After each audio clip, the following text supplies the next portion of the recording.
enzymes. The enzymes that will lead to synthesis of fat. Get the sense? And when you have more enzymes that will synthesize fat, you store fat more. And this is why it's the carbohydrates that will make you fat rather than the fats themselves. Sounds counterintuitive, right? Because you're thinking of fat and then the fats. Fats in incense would actually lead to weight loss, while carbohydrates would lead to weight gain. Don't like it, right? Well, there is a clear explanation. When you take in a carbohydrate, it will lead to an increase in the production of these two enzymes. Why? Because carbohydrates such as glucose would lead to increased production of insulin, which will lead to production of these enzymes and lead to fatty acid synthesis. So you store more fat when you take in carbohydrates. On the other hand, when you take in something like a fatty rich food, they don't lead to insulin secretion. And because of that, you find that there will be reduction in production of these two enzymes. After all, a long-chain fatty acid will have an allosteric effect on this enzyme and lead to inhibition of this enzyme. Also, it will lead to reduction in production of these two enzymes. So fats will make you lose weight, while carbohydrates will make you gain weight. If you are thinking, well, why don't I take proteins then, right? Well, I should tell you that one other thing that will lead to increased secretion of insulin are the amino acids themselves. Particularly the amino acid arginine is the culprit for increasing secretion of insulin. It leads to a transient increase in insulin secretion. So if you're saying, I've stopped taking a carbohydrate-rich meal, I'm taking a protein-rich meal, you're still leading to increased insulin secretion, which will lead to increased fatty acid synthesis. After all, metabolism is integrated. From a protein, you can produce a fat, or even a carbohydrate. Do you see that? Other things that I want you to know about this insulin itself is that it also tends to be produced largely simply because you have ingested food. There are enzymes, there are hormones referred to as incretins. Okay? These incretins would tend to increase the production of insulin. They are actually produced when somebody consumes food, and it would include a number of enzymes, a number of hormones. I think there are about 3 incretins. There is what is actually referred to as the glucose, the GIP. Okay, this is actually, I think this is glucose induced, glucose-like insulinotropic peptide. It's a glucose-like insulinotropic peptide, right? No, it's a glycogen-like insulinotropic peptide. Glycogen-like insulinotropic peptide. This is an incretin, right? There are 2 other incretins that you can talk about, and all these 2 will lead to increase in the secretion of insulin.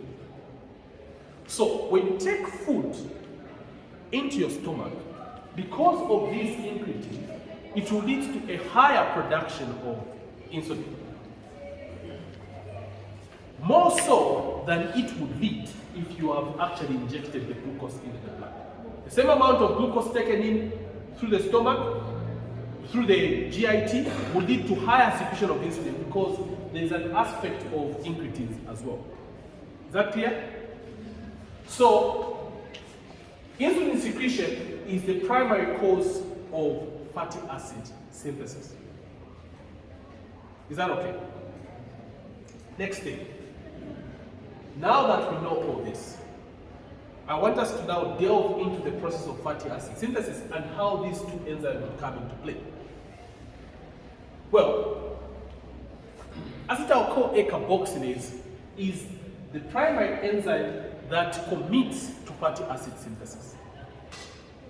You see, when you have a high amount of carbohydrates, these carbohydrates being broken down in glycolysis and enters into the TCA cycle and lead to production of ATP, what you are going to see is this. A high amount of ATP is going to lead to inhibition of the TCA cycle. How does it do this? It would inhibit the enzyme isocitrate dehydrogenase, right? Which is the enzyme which converts citrate into isocitrate, right? This enzyme is under the effect of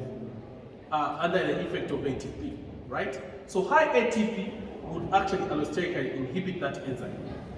The effect is that there will be more isocitrate available, and the high amounts of isocitrate would lead to isomerization of the isocitrate back to citrate. And the buildup of citrate in the mitochondria would ultimately lead to the movement of the citrate out of the mitochondria into the cytosol. And it is in the cytosol where fatty acid synthesis is going to occur. Why should this happen? Well, you should know that, maybe briefly I should show you this reaction. You see, you are quite familiar with the reaction where pyruvate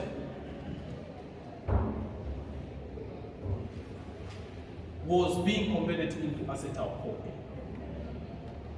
Right? This is in the bridging reaction. The next thing is that this acetyl-CoA combined with oxaloacetate to form citrate. Right? This citrate that is produced would go down, form isocitrate, and from isocitrate it has to form alpha-ketoglutarate. So we are saying the reaction where isocitrate is being converted into alpha-ketoglutarate is inhibited by high amounts of ATP due to the carbohydrates that you have consumed. The next thing is that this isocitrate, when it builds up, it isomerizes back to citrate. And once this citrate has built up in the cytosol, in the mitochondria rather, it will move out of the membrane, cross the membrane, and become cytosolic. So you have cytosolic citrate.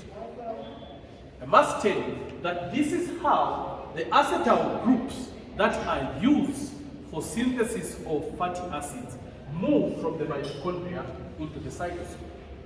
They can't move as acetyl-CoA because of the presence of the CoA which cannot cross the membrane. They are first converted into citrate, and then it's the citrate when it builds up due to the high amounts of ATP present that is going to move into the cytosol. Once the cytosolic citrate builds up, it has its own effect. One of the effects is that citrate itself is an allosteric activator of the enzyme acetyl-CoA carboxylase. Right? This citrate will activate acetyl-CoA carboxylase, and once acetyl-CoA carboxylase has been activated, it will actually lead to it converting acetyl-CoA into malonyl-CoA. So, how is this going to play out?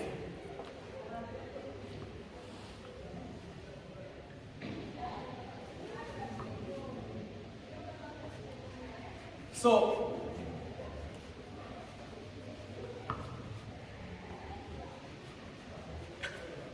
once the citrate is inside the cytosol, here is the citrate. Okay.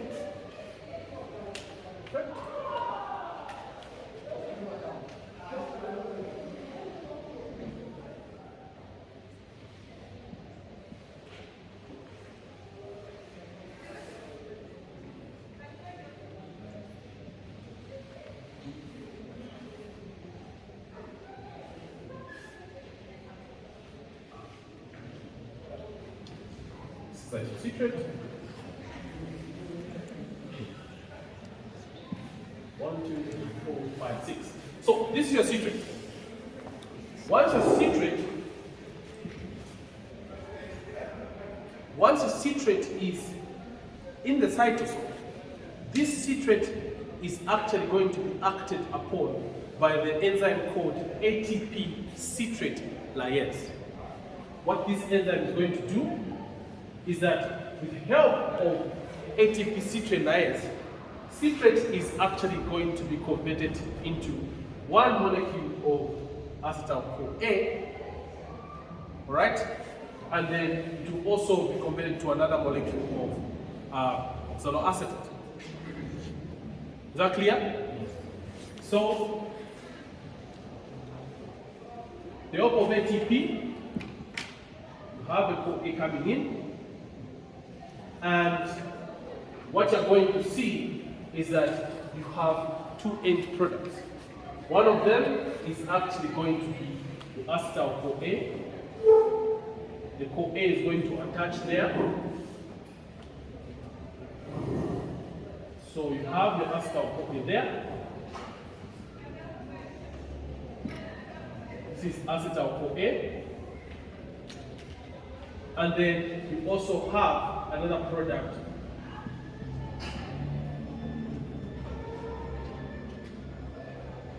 oxaloacetate being produced like that. This is done by the enzyme ATP citrate lyase.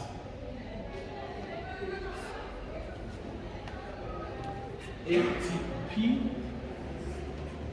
citrate lyase. And you guys know that enzymes that are called lyases would actually break the bonds. Is that clear? So it would split the citrate into acetyl-CoA and oxaloacetate, which you and I know were the two molecules that were condensed to form citrate. The reason why ATP is crucial is that a CoA is being added. It's making it unstable. Remember from bioenergetics, right? So now, citrate is converted into acetyl-CoA and into pyruvate. The next thing is that it is this acetyl-CoA which is going to enter into the fatty acid synthesis pathway. Alright? Because there's a buildup of citrate, it will have two functions. One function is to be used as a source of the acetyl-CoA. The other function is to actually be used as an activator of the enzyme which will convert acetyl-CoA into malonyl-CoA. Alright? So carbon dioxide is going to be added. This is carboxylation. The enzyme is acetyl-CoA carboxylase. And this process in itself, because the carbon dioxide is being added, requires energy.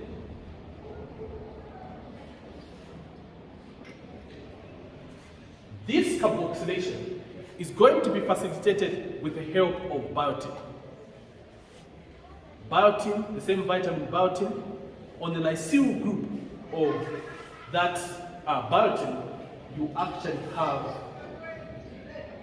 a site where the carbon dioxide is going to attach, and then that carbon dioxide will then be added onto the acetyl-CoA and leading to production of malonyl-CoA.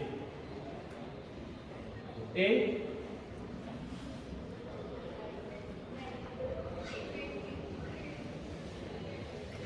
This here is malonyl.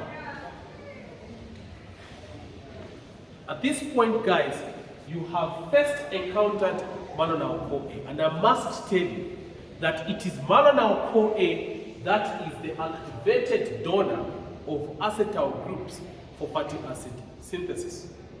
So, should you get a question that is saying, what is the activated donor of acetyl groups, which is this group here, or this group here, the acetyl groups, or the 2 carbons used for fatty acid synthesis, you should know that it is malonyl CoA. If you see the repeating reactions of fatty acid synthesis, as you come to see them, you discover that there will be a new malonyl CoA coming in repeated. Is that clear? So, the enzyme that converts acetyl CoA into malonyl CoA is the rate-limiting enzyme of fatty acid synthesis. One of its activators is citrate.